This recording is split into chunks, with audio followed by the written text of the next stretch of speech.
ሰላም ጤና ይስጥልኝ ክቡራትና ክቡራን የዩቲዩብ ቻናል ቤተሰቦች የሰዓቱን 3 ሰበር አጫጭር መረጃዎች ይቀርባሉ። በመጀመሪያ መረጃችን ለመጀመሪያ ጊዜ ከማርበርግ ቫይረስ አንድ ታዳጊ ከበሽታው ሙሉ በሙሉ አገግማና ከሕክምና ማዕከል መውጣቷ ተገልጿል። ዝርዝሩን ይዘናል። በሌላኛው መረጃችን የእስራኤሉ ጠቅላይ ሚኒስትር ቤንያሚን ኔታንያሁ ለቀረበባቸው ክስ የይቅርታ ጥያቄያቸው ለሀገሪቱ ፕሬዝዳንት ማቅረባቸው ተሰምቷል። በኔታንያሁ ላይ የቀረበው ክስ ምንድነው? የይቅርታ ጥያቄያቸውስ ምን ምላሽ አግኝቶ ይሆን? የምትሰሙት ይሆናል። ማስከተል አሜሪካ ማጥቃት እንችላለን ሲሉ የሰሜን ኮሪያው መሪ ኪም ጆንግ ኡን ተናገሩ። ኪም ለዚህም አየር ኃይሉ አዲስ ስትራቴጂካዊ መሳሪያዎችንም መታጠቁን አስታውቋል። በአሜሪካ ላይ ስጋትን የፈጠረው የሰሜን ኮሪያው አስደንጋጭ መግለጫ ምንድነው? በቆይታችሁ ታደምጣላችሁ። ለዚህ ቻናል አዲስ የሆናችሁ ቪዲዮን ሰብስክራይብ፣ ላይክ ታደርጉ ዘንድ እየጋበዝን ሐሳብ አስተያየቶን ኮሜንት ሴክሽን ላይ ያስፍሩ። ወደ ዝርዝሩ እናልፋለን። አብረን እንከታተለው። ክቡራን አድማጮች፣ በቅድሚያም የእስራኤሉ ጠቅላይ ሚኒስትር ቤንያሚን ኔታንያሁ ለቀረበባቸው የሙስና ክስ የይቅርታ ጥያቄያቸው ለሀገሪቱ ፕሬዝዳንት ማቅረባቸው ተሰምቷል። ኔታንያሁ ትናንት ለፕሬዝዳንቱ ያቀረቡት የይቅርታ ጥያቄ በእሳቸው ላይ የተመሰረተው የሙስና ወንጀል ክስ እንዲሰረዝላቸው ነው። የጠቅላይ ሚኒስትሩ ጽሕፈት ቤት ትናንት እንዳስታወቀው በቤንያሚን ኔታንያሁ የተመሰረተው የሙስና ክስ ሀገሪቱን ክፉኛ መከፋፈሉና ረዥም ጊዜ የወሰደው የክስ ሂደት ዶሴ መዝጋቱ ለሀገሪቱ ብሔራዊ አንድነት እንደሚጠቅም ገልጿል። የአሜሪካው ፕሬዝዳንት ዶናልድ ትራምፕ እስራኤልን በጎበኙበት ወቅት እስራኤል ፕሬዝዳንት አይዛክ ሄርዞግ ለኔታንያሁ ምህረት እንዲያደርጉም ጠይቆ ነበር። ከሳምንት በፊት ትራምፕ ለእስራኤል ፕሬዝዳንት በላኩት ደብዳቤ ይህ ጥያቄያቸውን በድጋሚም አቅርበዋል። የኔታንያሁ የይቅርታ ጥያቄ ግን ከሀገሪቱ ተቃዋሚዎች ብርቱ ነቀፌታን አስከትሏል። ጥያቄው የሀገሪቱን የዲሞክራሲ ተቋማትን የሚያዳክምና እሳቸው ከሕግ በላይ መሆናቸውን የሚያሳይ አደገኛ መልእክት የሚያስተላልፍ ነው የሚል ትችት ተቃዋሚዎቹ ሰንዝረዋል። ወደሚቀጥለው መረጃ ሳልፍ የመጀመሪያዋ ከማርበርግ ቫይረስ ያገገመችው የ15 ዓመቷ ታዳጊ ከቫይረሱ ነፃ በመሆኗ ከሕክምና ማዕከል ወጣች። የደቡብ ኢትዮጵያ ክልል ጤና ቢሮ ኃላፊ አቶ እንዳሻው ሽብሩ እንደገለጹት ታማሚዋ የማርበርግ ቫይረስ በሽታ ምልክት በማሳየቷ ሕክምና ሲደረግላት ቆይቶ በላብራቶሪ ምርመራ ከቫይረሱ ነፃ መሆኗ በመረጋገጡ ከሕክምና ማዕከል እንድትወጣ መደረጉን አስረድቷል። የበሽታው ታማሚ ታዳጊ በአምላክ ምትኩ 15 ዓመቷም ሲሆን በሽታው መኖሩ በላብራቶሪ ምርመራ ተረጋግጦ በተደረገላት ሕክምና ከበሽታው ማገገም ችላለች። የማርበርግ ቫይረስ በሽታ ምልክቱ በሚታይበትም ወቅት ወዲያውኑ ወደ ጤና ተቋም የሚመጡ አካላት የማገገም ዕድላቸው ሰፊ በመሆኑ ሁሉም ሰው ሳይዘናጋ የቫይረሱ ምልክቶች ሲኖሩ ፈጥኖ ወደ ሕክምና ማዕከል መምጣት በሽታውን ለመከላከልና ለመቆጣጠር ያስችላል መባሉን ብስራት ሬዲዮ ሰምቷል። በቀጣይ ቀናት ከማርበርግ ቫይረስ በሽታ አገግመው የሚወጡ ታማሚዎች ስለመኖራቸውም የደቡብ ክልል ጤና ቢሮ ገልጿል።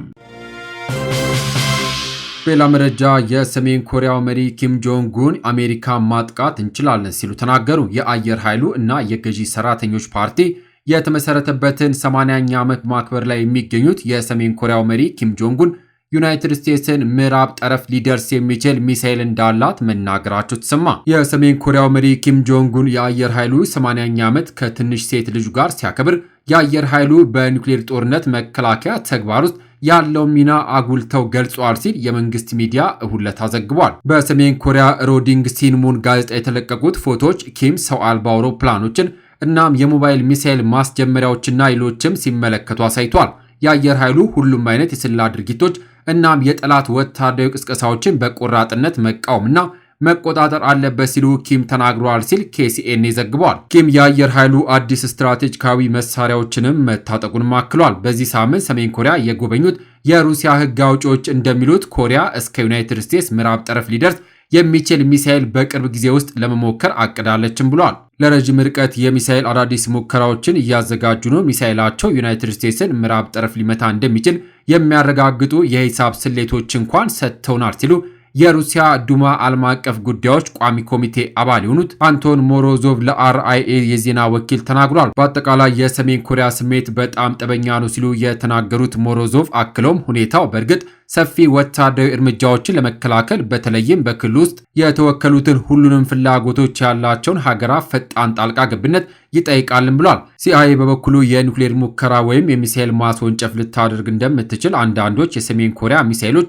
በአሜሪካ ዋና መሬት ላይ ኢላማዎችን የመምታት አቅም እንዳላቸውና አህጉራዊ አቋራጭ ባሊስቲክ ሚሳኤል ወይንም ደግሞ አይሲቢኤም ጨምሮ አሜሪካን ማደባየት የሚችሉ የኒውክሌር ጦር መሳሪያ የታጠቀ አይሲቢኤም ወደ ታሰበው መዳረሻ በተሳካ ሁኔታ እንዲደርስ የሚያስችል ቴክኖሎጂ አዘጋጅታለች ብለዋል። በሌላ በኩል ሰሜን ኮሪያ ከዩናይትድ ስቴትስ ጋር ያለውን ርቀት የሚሸፍን ሚሳኤል የመገንባት አቅም እንዳላት ግልጽ ነው። ነገር ግን ሰሜን ኮሪያ ዩናይትድ ስቴትስ በኒውክሌር ጦር መሳሪያ ኢላማ ለማድረግና ለመምታት የሚያስፈልገው ቴክኖሎጂና አቅም እንዳላት እስካሁን አላሳየችም ሲሉ የጋራ የጦር ኃይሎች ምክትል ሊቀመንበር ጀነራል ፖል ሴልቫ ተናግረዋል። ትራምፕ ኪምን የሮኬት ሰው ብለው ከጠሩትና ሰሜን ኮሪያ ሙሉ በሙሉ እንደሚያጠፉ ካስፈራሩም በኋላ የሰሜን ኮሪያው መሪ የአሜሪካን ፕሬዝዳንት አእምሮ የተዛባ አምባገነን ሲሉ ገልጸውታል። ይህ በእንዲህ እንዳለ ከሰሜን ኮሪያ ጋር ድንበር የምትጋራው ሩሲያ ስለ ሁኔታው የበለጠ ትኩረት ሰጥታችሁ በዚህ ሳምንት መጀመሪያ ላይ የሩሲያ ፕሬዝዳንት ቭላዲሚር ፑቲን ሁሉም የሚመለከታቸው አካላት ዲፕሎማሲያዊ እርምጃዎችን እንዲቀበሉም አሳስበዋል።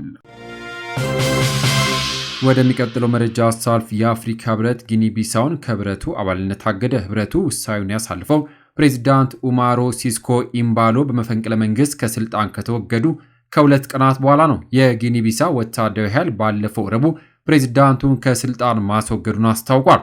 ሊቀመንበሩ መሐሙድ አሊ የሱፍ እንዳሉት የአፍሪካ ህብረት ጊኒ ቢሳውን ከአባልነቷ በፍጥነት ለማገድ ወስኗል።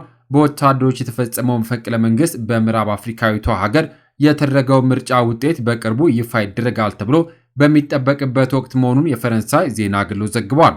የጊኒ ቢሳው ወታደራዊ ሁኔታ አዛዥ ጀነራል ሁርታን ታማን ለአንድ ዓመት የሽግግር መንግስቱ ፕሬዝዳንት አድርጎም ሾሟል። ከስልጣን ከተወገዱ በኋላ በቁጥጥር ስር የነበሩት ፕሬዝዳንት ኡማሮ ሲስኮ ኢምባሎ በድርድር ወደ ሴኔጋል እንዲሸሹ መደረጋቸውን ዘገባው አመላክቷል። በምርጫ አሸንፊያለሁ የሚሉት የተቃዋሚው ፕሬዝዳንታዊ እጩ ፈርናንዶ ዲያስ ደህንነታቸው ጠብቆ በሀገሪቱ ውስጥ በአንድ ስፍራ ተደብቀው እንደሚገኙ ለዜና ምንጩ ተናግረዋል። የምዕራብ አፍሪካ ኢኮኖሚ ማህበረሰብ ወይም ደግሞ ኢኳስ ሀገሪቱ ከሁሉም ውሳኔ ሰጪ አካላት ማገዱም ይታወሳል። ጊኒ ቢሳው ከጥቂት ዓመታት ወዲህ የወታደራዊ መፈንቅለ መንግስት ሰለባ የሆነችው ሌላዋ ምዕራብ አፍሪካዊት ሀገር ሆናለች። የተከበራችሁ የዩቲዩብ ቻናል ቤተሰቦች ከዚህ በፊት በትሩዝ ኢትዮጵያ ቻናላችን የምታውቁም ቢሆንም አሁን ግን ባልታወቀ ምክንያት በብዙ ሺህ ተከታይ የነበረው ቻናላችን በመዘጋቱ ያዘንን ቢሆንም ግን በአዲስ መንፈስ በሌላ ቻናል ተመልሰናል። ሁላችሁም ይህንን ቻናል ሰብስክራይብ በማድረግ እንድትቀላቀሉኝ ሀሳብና አስተያየታችሁን ኮሜንት በማድረግ ድጋፋችሁ አይለይኝ ስል ከምስጋና ጋር በአክብሮት እየጠየቁኝ ለሰዓቱ ያስኩላችሁ ሰበር መረጃዎች እነዚህን ይመስሉ ነበረ። ከሰዓታት በኋላ በሌሎች በአዳዲስ መረጃ እስከምንገናኝ በያለንበት የዓለም ዳርቻ ቸር እንቆይ።